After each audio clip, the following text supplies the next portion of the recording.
This question is based on verse number 94 of Surah Al Imran, chapter number 3. A'udhu billahi minash shaitanir rajim. Bismillahir rahmanir rahim. Kullu ta'ami kana hillan li bani Israila illa ma harrama Israilu ala nafsihi min qabli an tunazzala at-Tawrat. Qul fatu bit-Tawrati fatluha in kuntum sadiqin. Translation is: all food was lawful to the children of Israel except what Israel forbade himself before the Torah was sent down. Say, bring then the Torah and read it if you are truthful. You can explain this statement, إِلَّا مَا حَرَّمَ إِسْرَائِيلُ عَلَى نَفْسِهِ مِنْ قَبْلِ أَن تَنَزَّلَ التَّوْرَاةُ.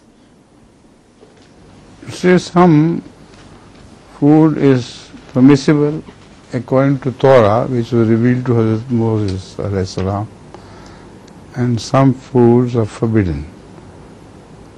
But apart from that, previously Hazrat Israel, Hazrat Yaqub had decided to abstain from eating some food which was not haram, which was otherwise permissible. But for some reasons, Allah put it into his heart that abstain from eating that food. The detail of this food has not been mentioned in the Holy Quran. In the Bible, is there any mention of? Not very clearly, I think. Just not much detail is there. No. The Bible also does not speak much of this. So maybe the life he had to lead in the desert, etc., required some food which toughens the body and muscles, and abstain from some food which is a burden on the muscles and body. So from that I infer that it may be eating of fat as well, but that was also forbidden by Moses, so it could not be that. So it's a mystery, what food was that? So far I don't know.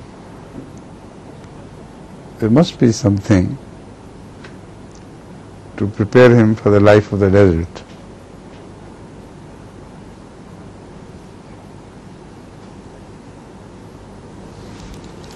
So it says ala nafsihi.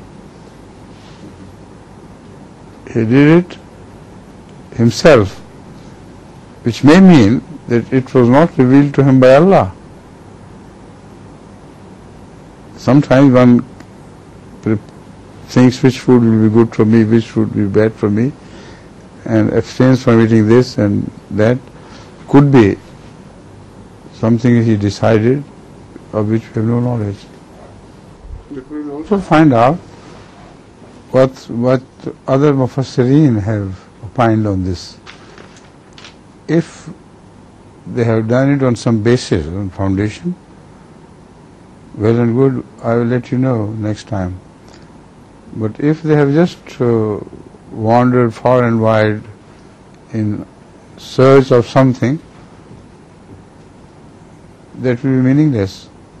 So if a positive thing is discovered, either from the Bible or from the commentators, early commentators in Islam, inshallah I'll let you know.